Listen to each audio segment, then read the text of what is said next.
Kenapa kok menurutmu kadang tidak adil, menurutmu kadang tidak imbang, menurutmu kadang tidak cocok? Sebenarnya semuanya ada skenarionya, ada sistemnya. Sekali-sekali perlu ada bencana, sekali-sekali perlu ada kesedihan, sekali-sekali itu membacanya jangan diputus di bencana itu saja, di kesedihan itu saja. Bacanya jauh lebih luas, nanti akan kelihatan ada skenario besar. Ada aturan, ya kayak ada yang miskin, ada yang kaya. Itu kan ada main fungsinya sendiri-sendiri. Ada yang cantik, ada yang jelek. Itu semuanya kan ada struktur besarnya.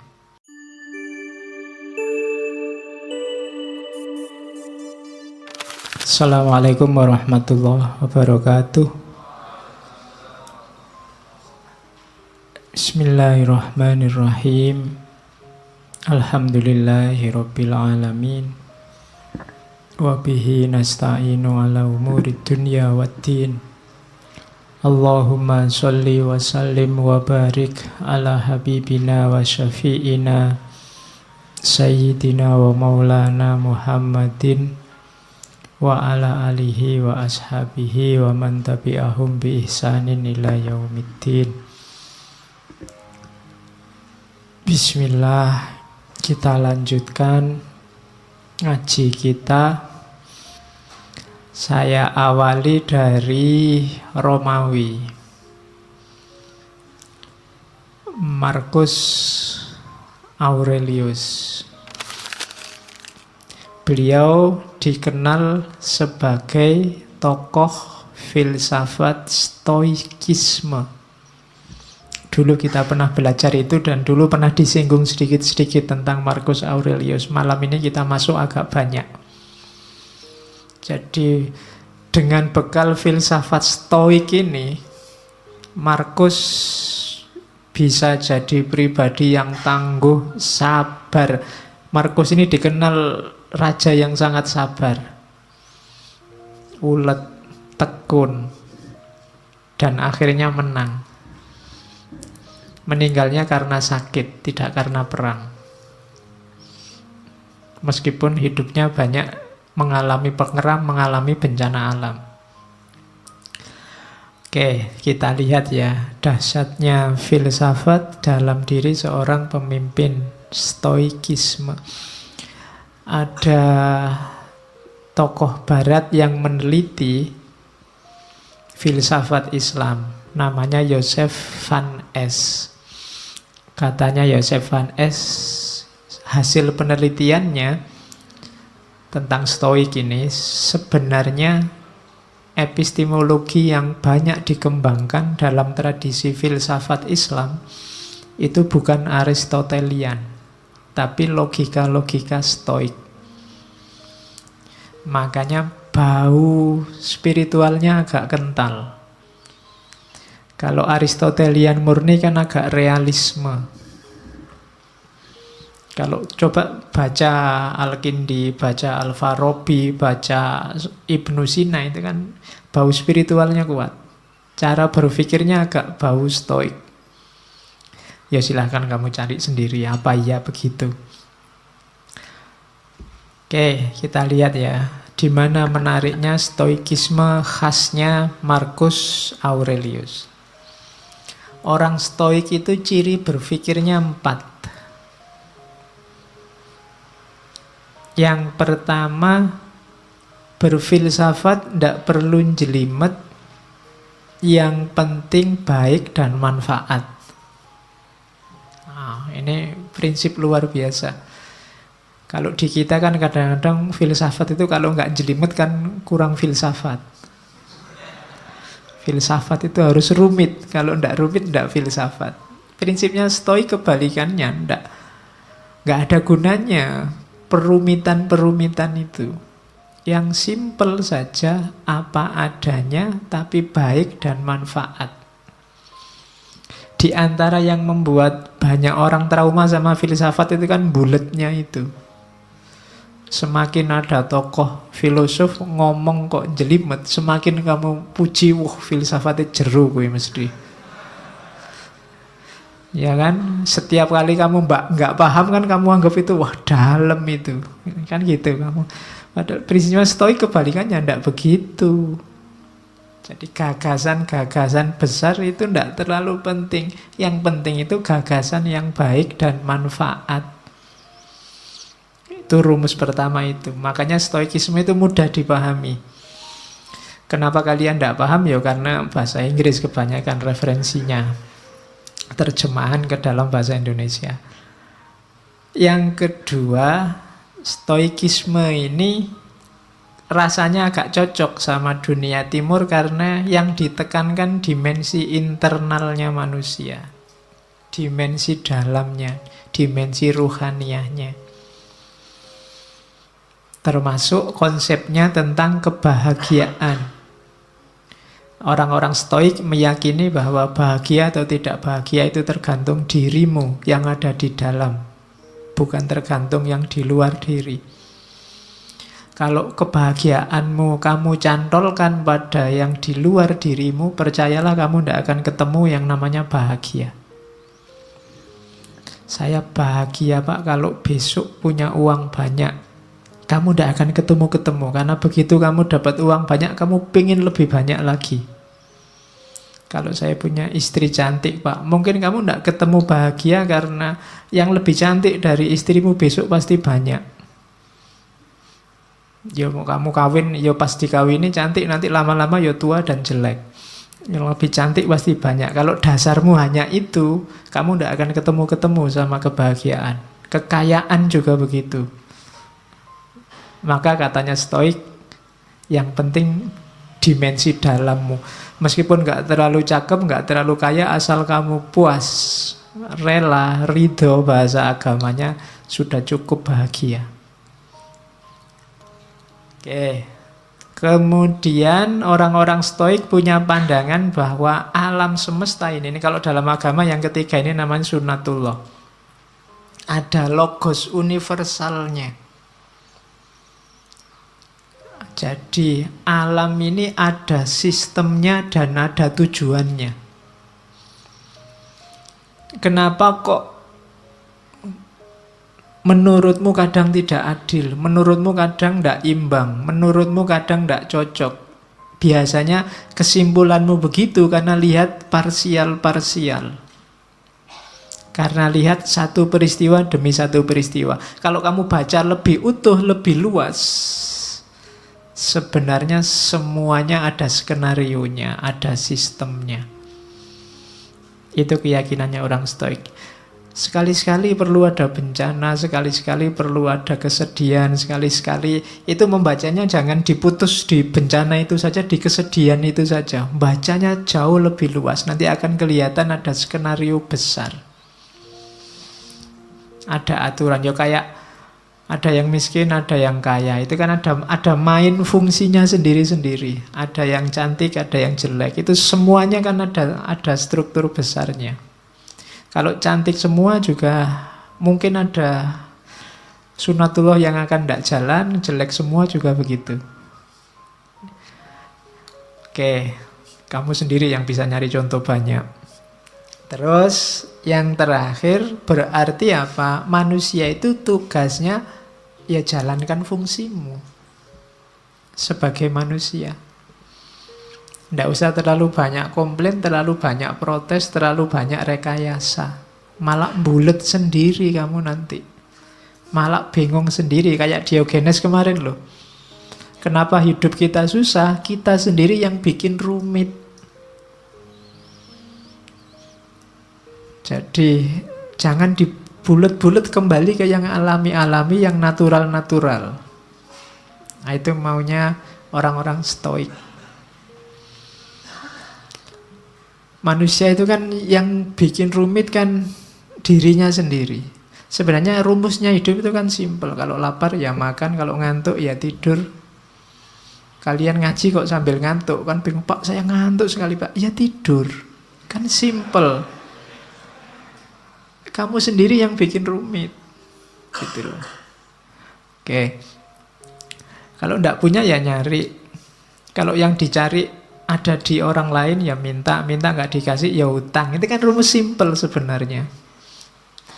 Utang nggak boleh ya dirayu. Ya, nggak bisa ngerayu ya ngerampok. Oke, jadi ada rumus-rumus simpel yang kita bikin rumit sendiri. Dan itu kadang menyusahkan kita sendiri. Jadinya tidak balance hidup kita. Hidup ini ada sunnatullahnya, ada rumus-rumus pakemnya. Ini 4 cara berpikirnya orang stoik. Sekarang kita lihat Marcus Aurelius. Cara dia menerjemahkan gagasan-gagasan stoik. Saya ambil pertama tentang kehidupan. Malam ini kita banyak ngomong tentang semacam quotes-nya, karena Marcus Aurelius ini tidak meninggalkan karya selain satu buku semacam buku harian yang diterjemahkan dalam bahasa Inggris, judulnya Meditation. Kalian cari, downloadan gratis itu. Masih asli dalam bahasa Inggris. Kalau ada yang pintar bahasa Inggris boleh diterjemah. Dan ini saya potong-potong dari situ, saya klaster-klaster. Cuma tidak bisa banyak karena bukunya tebal, ya kita ambil yang sesuai kadar waktu ngaji kita. Meskipun saya tidak yakin bisa nyampe semua karena banyak. Jadi hidup ini yang pertama rumusnya katanya Marcus, carilah apa tugasmu. Katanya Marcus, segala sesuatu, apakah itu kuda atau anggur, diciptakan untuk tugas tertentu, untuk peran tertentu, maka carilah tugasmu sebagai manusia. Sering kan saya singgung ayat, afahasibtum annama khalaqnakum abasa. Itu kan Allah loh yang ngomong. Apa kami ciptakan engkau itu hanya untuk iseng? Pasti tidak. Ada tujuannya. Kejar itu. Yo, Al-Quran banyak ngomong tentang tujuan hidupmu ini. Enaknya karena sayangnya Allah sama kita, kan kita sama Allah langsung ditunjukkan, ini loh tugasmu. Jadi yo kayak misalnya ini ja'ilun fil ardi khalifah, aku ciptakan manusia di muka bumi jadi khalifah. Ini kan Allah langsung ngasih petunjuk, ini loh tugasmu. Maksudnya Marcus, yo kamu jalan di tugasmu itu. Setiap hal di muka bumi ini ada perannya, ada tugasnya. Jangan dikacaukan, kamu sendiri juga jangan kacau. Nanti kamu susah sendiri. Oke. Teh ini kan dia punya tugas, dibikin jadi minuman. Ya diminum, enggak apa-apa.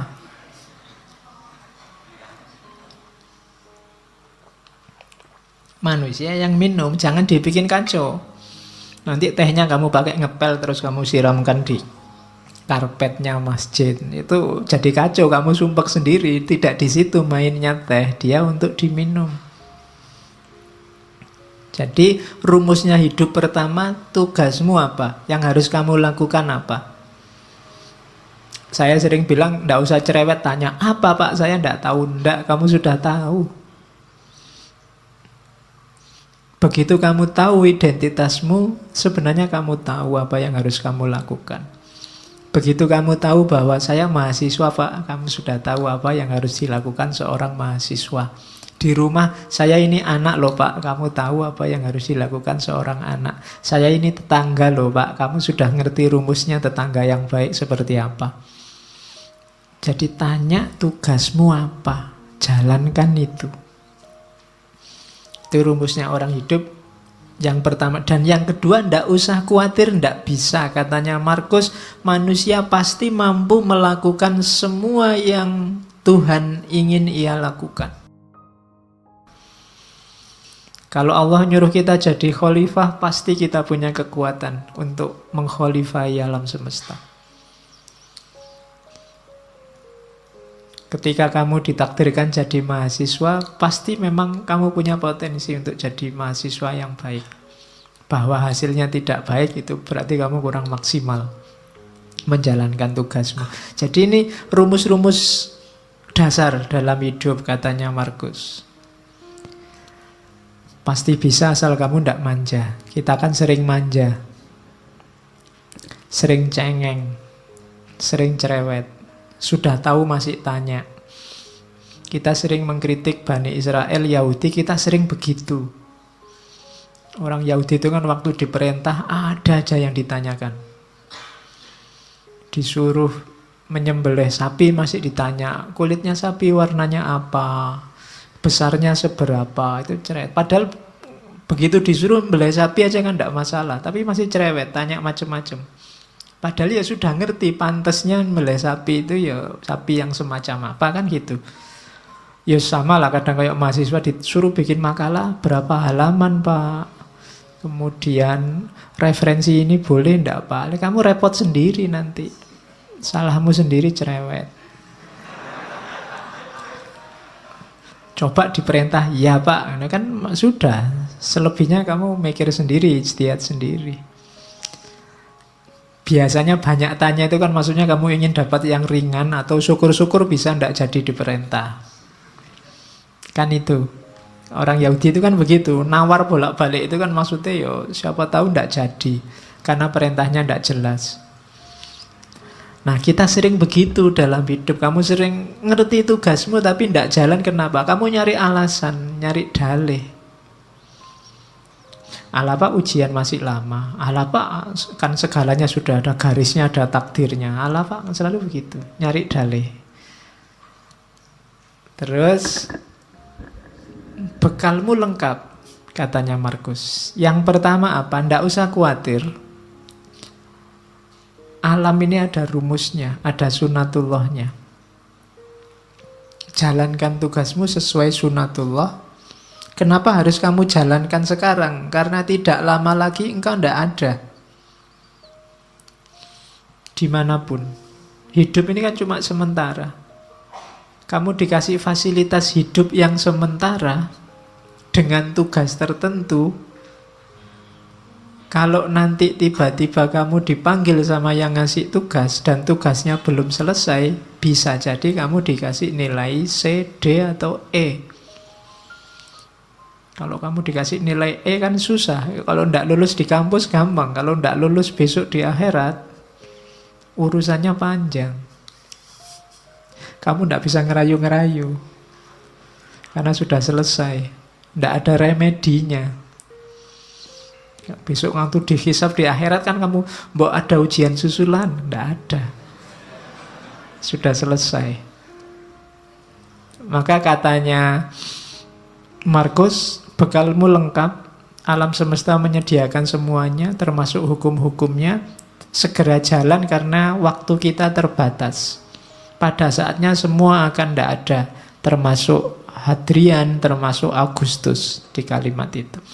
Hadrian ya raja sebelumnya, Agustus raja Romawi pertama yang paling sukses menyatukan kerajaan Romawi. Orang sebesar itu saja juga waktunya limited, terbatas. Kalian ini kan edisi terbatas. Percayalah, Allah tidak menciptakan yang mirip kayak kalian lagi. Bikin yang lain yang lebih cakep-cakep. Terus yang kedua, katanya Markus, fokuslah pada apa yang kamu lakukan, karena tugasmu di situ. Ingatkan dirimu bahwa tugasmu adalah menjadi manusia yang baik. Ingatkan dirimu apa tuntutan alam pada manusia. Jadi alam ini kayak mesin besar, ada sistemnya, kamu punya peran. Itu yang dimaksud tuntutan alam. Kalau kamu tidak memainkan peranmu, alam ini akan kacau ritmenya. Dan ketika alam ini ritmenya kacau, efeknya ke kalian lagi, ke manusia lagi. Maka ikuti tugasmu, jalankan peranmu sebaik-baiknya. Lalu jalankanlah tanpa ragu. Jalankan kebenaran, ungkapkan kebenaran saat engkau memahaminya. Cuma ungkapkan dengan baik, dengan santun, tanpa pura-pura. Nah ini, apa yang dijalankan? Kebenaran. menjalankannya dengan baik, dengan santun, dengan tulus, tanpa pura-pura. Itu tugas hidup kita yang pertama. Di meditation itu saya potong-potong rumusnya orang hidup itu ini. Kita ingat-ingat coba ya, ini pedoman hidup kita katanya Markus. Hidup kita itu secara durasi itu sementara, pasti ya, limited. Tidak lama kok hidup kita itu. Sudah tidak ada lagi orang yang usianya mungkin 150 ke atas.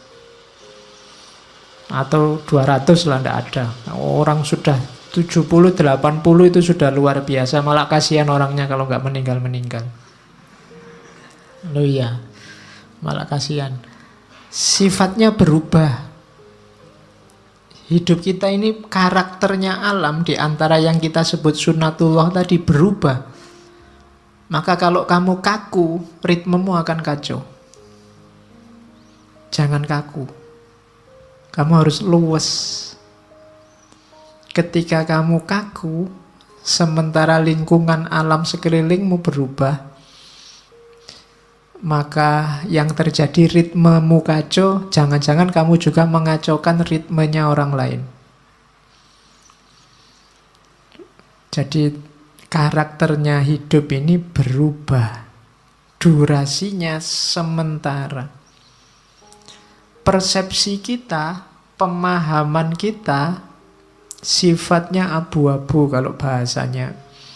Abu-abu itu apa? Kita ini manusia yang terbatas dan pemahaman kita juga terbatas. Kebenaran, kebaikan yang kita pahami itu sebatas kemampuan kita. Maka tadi jangan kaku. Kalau kamu kaku, kamu akan mandek di keterbatasan tadi. Kamu tidak berkembang, tidak lebih baik. Padahal kamu harus lebih baik terus. Karena hari ini kamu terbatas. Besok batasmu harusnya lebih luas. Jadi persepsi kita ini suram.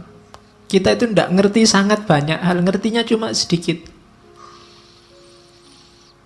Berarti apa? Kebenaran yang kita tahu sebagai benar juga limited, terbatas. Bukan karena kebenarannya yang terbatas, tapi kapasitas kita yang terbatas.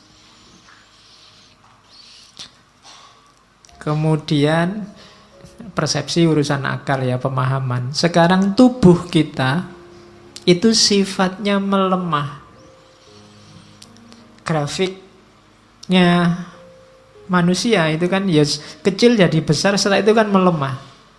Sebenarnya bahasa aslinya membusuk. Usia-usia kalian ini mungkin sudah tidak bisa lebih tinggi lagi, tidak bisa berkembang lagi, sudah selesai.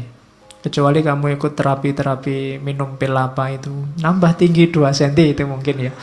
Sudah tidak bisa, percayalah, sudah habis pertumbuhanmu. Kamu minum susu pertumbuhan tulang sampai berapa, sudah selesai.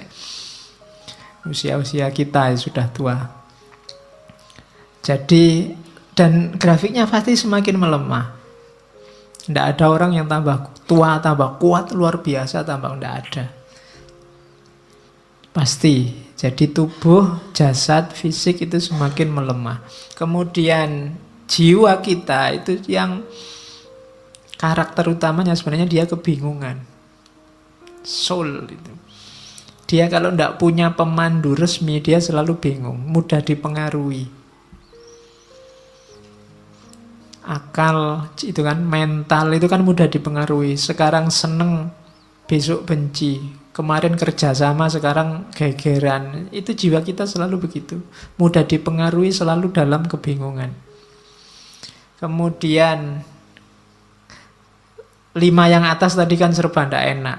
Terus kamu, kalau gitu saya nunggu takdir, keberuntungan. Tidak, keberuntungan, takdir itu tidak bisa ditebak. Tidak mesti. Di situ ditambahi oleh Markus kemasyhuran. Kemasyhuran itu mungkin kamu mengandalkan status, mengandalkan nama baik, mengandalkan keluarga, mengandalkan identitasmu sebagai apa. Katanya Markus itu juga tidak pasti. Seterkenal apapun orang pada saatnya juga lenyap, dilupakan. Jadi ternyata hidup kita itu semacam ini. Ringkasnya apa? Katanya Markus, hidup ini bagian fisiknya seperti sungai. Dia berubah semakin lama semakin melemah. Sungai itu kan mengalir semakin ke yang lebih landai, lebih ke bawah. Sementara jiwa kita, rohani kita bagaikan mimpi dan kabut, tidak jelas, kebingungan. Dan akhirnya kita menjalani hidup itu kayak medan perang. Seperti medan perang dan perjalanan yang jauh dari rumah. Jadi hidup ini medan perangmu. Perang di mana? Perang melawan dirimu sendiri sebenarnya. Melawan hidupmu sendiri. Dan jangan mengandalkan reputasi, jangan mengandalkan status, jangan mengandalkan nama baik, karena semuanya akan terlupakan. Maka tidak usah terlalu banyak membuang energi untuk hal-hal yang tidak penting. Ayo mikir hidup kita sendiri saja.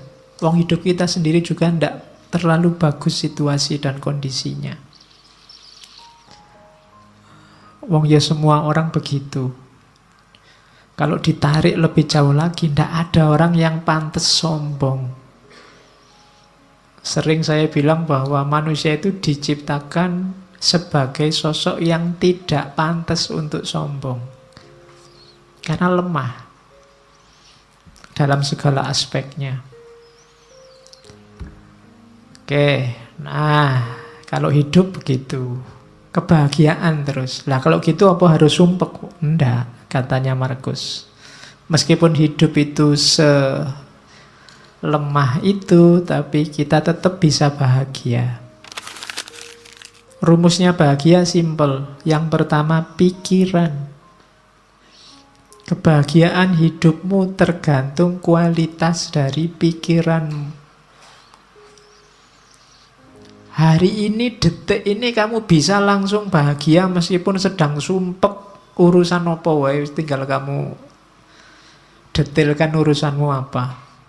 Uang habis, makalah belum selesai, dosen ngamuk-ngamuk, bapak kos nagih misalnya. Itu kan sumpekmu kan kamu bawa di sini. Itu detik ini juga bisa selesai itu semua, tinggal kamu geser caramu berpikir. Yo gampang lah rumusnya. Duit habis gampang, teman masih banyak. Ya ngampung-ngampung dikit makan ndak apa-apa lah, hutang-hutang dikit pasti boleh. Nilai jatuh, alah semester depan bisa diulang. Ya makalah kok belum jadi-jadi gampang, Google masih sedia banyak referensi. Itu kan lebih simpel. Tergantung pikiranmu. Berarti apa? Sekarang ayo dinikmati. Atau paling tidak, sekarang kan sedang ngaji di masjid. Urusan makalah, urusan besok kuliah, urusan duit kan nanti kalau mau makan urusan. Jadi sekarang nggak usah tak pikir itu. Nanti jatahnya mikir itu nanti kalau berhadapan dengan urusannya. Kalau sekarang ya mikir ngaji. Itu kan kamu terus jadi bahagia. Jadi tergantung pikir. Ada urusanmu berat, apapun beratnya tinggal alah sekarang mikir ngopi-ngopi dulu lah, ngerokok-ngerokok dulu santai. Lu iso bahagia detik itu juga. Jadi kebahagiaanmu itu tidak tergantung apa-apa di luar dirimu, tapi pikiranmu. Makanya sangat sedikit hal yang dibutuhkan untuk hidup bahagia dan semuanya ada dalam dirimu. Di mana itu? Caramu berpikir. Misalnya kamu, Pak, saya sumpek hari ini, Pak. Orang Indonesia itu loh terpecah dua. Ada kubu pro calon ini, kubu pro calon itu. Loh yang nyuruh kamu mikir itu loh siapa? Nggak ada orang yang nyuruh kamu ngomentari itu loh. Salahmu dewe kamu menyumpekkan dirimu dengan itu. Bahagialah. Banyak hal untuk dinikmati dan bahagia. Nah, itu rumus pertama ya, bahagia dari pikiran. Yang kedua, kebahagiaan akan lahir, hati-hati jangan dicantelkan pada hal di luar dirimu. Katanya Markus, Kebahagiaan mereka yang ingin populer tergantung orang lain. Orang yang semacam ini tidak akan bisa bahagia. Orang yang ingin populer berarti dia butuh follower banyak, dia butuh jempol banyak, dia butuh dipuji, butuh dikomentari. Kalau sandaranmu bahagia ini, kamu akan susah bahagia. Karena akan selalu ada orang yang tidak suka padamu. Ngaji ini mungkin yang suka banyak, yang tidak suka pasti juga ada. Kalau kamu sumpek dengan yang tidak suka, kamu tidak akan bahagia-bahagia. Kalau kamu sumpek dengan hatersmu, kamu tidak akan bahagia. Karena akan selalu ada orang yang tidak cocok. Oh, karena memang tipenya orang beda-beda. Jadi kebahagiaan orang yang ingin populer itu tergantung pada orang lain. Maka jangan nunggu populer dulu baru bahagia. Jangan nunggu dipuji banyak orang dulu baru bahagia. Bahagialah sekarang. Kebahagiaan mereka yang nyari kesenangan akan diikat, berubah-ubah sesuai mood yang berada di luar kontrol mereka. Nah, ini kalau kamu ingin bahagia saat senang saja, kamu mungkin juga susah bahagia. Kenapa? Hidupmu kan banyak sumpeknya, banyak alangannya, banyak rintangannya. Seneng wisuda ndak lama, besoknya sudah sumpek mikir kuliah lagi apa kerja, apa kawin, sumpek lagi. Ya kan? Ndak ada selesainya. Kalau kamu mengandalkan seneng, hidupmu itu ndak pernah seneng full 100%, selalu ada bagian sumpeknya. Kalau kamu nunggu mood seneng baru bahagia, kamu mungkin ndak bahagia-bahagia. Alhamdulillah Pak, dapat uang banyak. Besoknya sumpek, ini duitnya buat apa? Terus gegeran, terus macam-macam. Tidak lama ternyata kalau bahagia itu mengandalkan senang. Maka bahagia itu, katanya Markus, tirulah orang-orang bijaksana. Bahagia itu apa? Dalam kebebasan mereka dari segala keterikatan. Berarti apa? Ya temukan dalam dirimu saja. Tidak usah diikat oleh apapun dari luar dirimu. Dengan pikiranmu saja sekarang kamu sudah bisa bahagia kok. Ngapain capek-capek nyari cantelan di luar? Jadi itu rumusnya bahagia. Pikiranmu. Yang kedua, jangan diikat oleh yang di luar dirimu. Dan yang ketiga, jalani hidupmu sesuai fitrah. Setiap makhluk hidup akan utuh, berarti menemukan kebahagiaannya saat mengikuti jalan dalam alamiahnya sendiri. Jadi jalannya sendiri yang alami. Ya kayak tadi loh, ya kalau lapar ya makan, haus ya minum, simple, jalan-jalan hidup yang simple, ndak rumit-rumit. Kamu akan bahagia. Ndak usah target macem-macem untuk bahagia di luar diri kamu, nanti akan sumpek sendiri, ndak ketemu-ketemu bahagianya. Nikmati hidupmu, jalani hidupmu sesuai fitrahmu. Ndak usah pakai semboyan. Pokoknya Pak, saya ndak akan kawin sebelum kaya, itu bikin sumpek sendiri.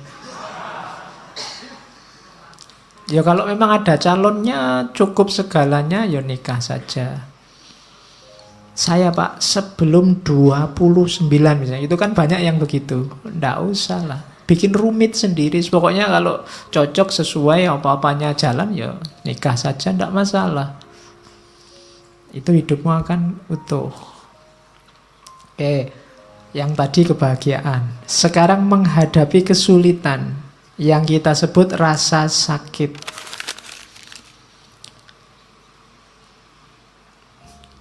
Katanya Markus, saat engkau tersiksa oleh sesuatu dari luar dirimu,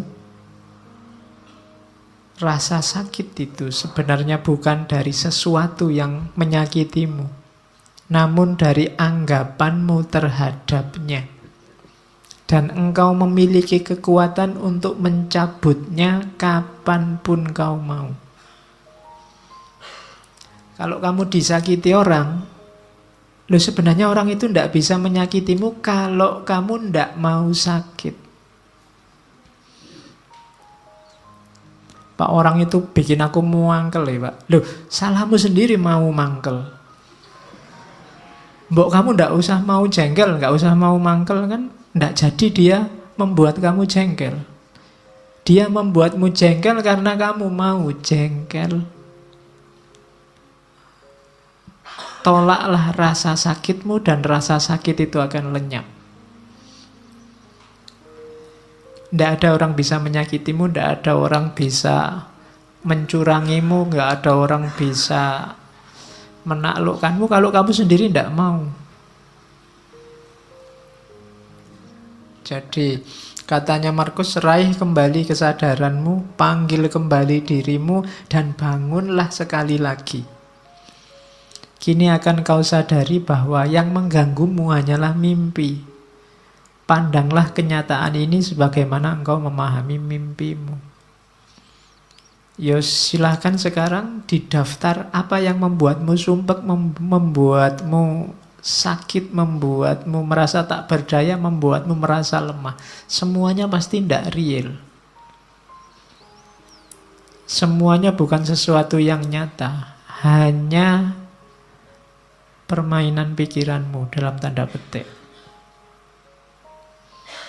Nilai jelek, ya nilai jelek itu kan fakta, nilai jelek selesai. Dia tidak harus menyakitimu bahwa kamu besok akan ngulang kuliah lagi sehingga nilainya jadi baik. Ya diulang saja tanpa harus merasa sakit kan bisa. Diputus pacar Pak, itu sakitnya luar biasa. Ya wis putus, ya putus saja. Lah kok enak, aku yang diputus kok terus aku merasa sakit. Kan double berarti. Kamu mutus aku ya sudah, tapi aku tidak sakit kok. Oh itu lebih gaya. Iya. Jadi sakit atau tidak itu kan kamu yang bisa ngatur. Pedih hatimu itu dirimu sebenarnya. Tidak bisa engkau membuatku sakit hati, itu tidak bisa. Kamu sendiri yang mau dihinggapi rasa sakit itu. Ada orang maki-maki kamu kayak apapun, kalau kamu tidak tersinggung kan tidak ada apa-apa. Saya tersinggung loh Pak. Lihat salahmu sendiri tersinggung. Kamu tidak tersinggung itu bisa lah, kok milih tersinggung. Itu kamu milih rasa sakit. Itu maunya Markus. Jadi ndak, sakit atau tidak itu sebenarnya kuncinya di kamu. Terus tak seorang pun dapat kalah, baik di masa lalu atau di masa depan. Bagaimana orang bisa kehilangan apa yang ia tidak miliki? Yang sering membuat kita sakit kan dua hal ini. Harapan dan kekecewaan. Kecewa itu kan karena masa lalu, harapan itu karena masa depan. Masa lalu dan masa depan itu dua hal yang tidak kita pegang sekarang, tidak kita miliki sekarang. Loh, lah kok kita bisa disakiti oleh sesuatu yang kita tidak punya? Kok kita bisa kalah oleh sesuatu yang tidak ada?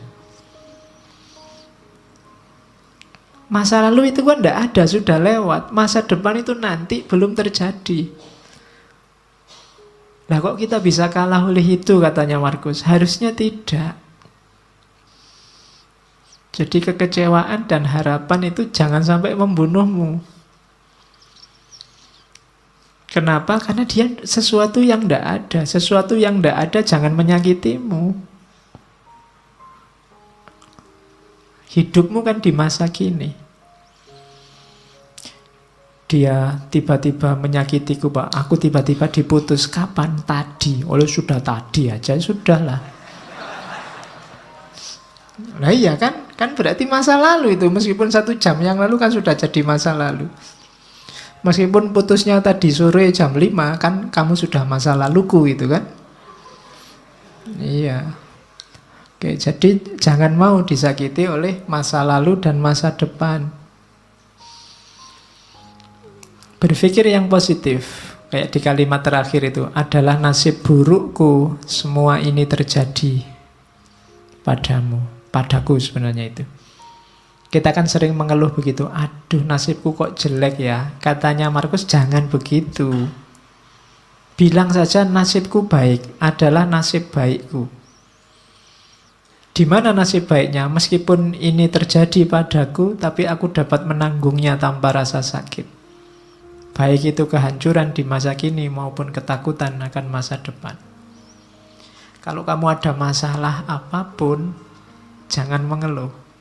Bersyukurlah bahwa alhamdulillah aku masih kuat menanggungnya. Masih diberi kekuatan untuk menahannya. Nah, itu lebih positif. Jadi, sakitilah aku, injak-injaklah aku, jajalah aku, tapi aku kuat. Alhamdulillah aku. Kalau kamu nyari yang tidak ada masalah dan kamu tidak tersakiti, mungkin tidak bisa. Kamu hidup di dunia yang tidak ada masalah dan kamu tidak tersakiti itu. Bikinlah dirimu kuat menghadapi masalah dan rasa sakit. Maka segalanya akan selesai. Jadi, jangan mau disakiti. Jangan mau itu bukan untuk orang yang menyakiti, tapi untuk dirimu sendiri. Jangan kamu terima rasa sakit itu, maka kamu tidak akan sakit. Nah, ini rumus yang kedua. Yo, rasanya sih memang berat, tapi lama-lama dilatih mungkin bisa. Orang-orang besar, pemimpin-pemimpin besar, itu mungkin mereka mampu melakukan ini. Kalau besok kamu jadi pemimpin labil, mudah sakit, mudah tersinggung, mudah marah, mungkin kamu tidak bisa jadi pemimpin yang baik. Kamu harus punya daya tahan terhadap rasa sakit. Kamu harus kuat mendengarkan, kuat melihat, kuat membaca, kuat memahami, tanpa harus reaktif karena rasa sakit. Nah, itu rumus selanjutnya dalam hidup. Jadi tadi ada kehidupan, kemudian caranya untuk bahagia, dan cara untuk menghindari rasa sakit.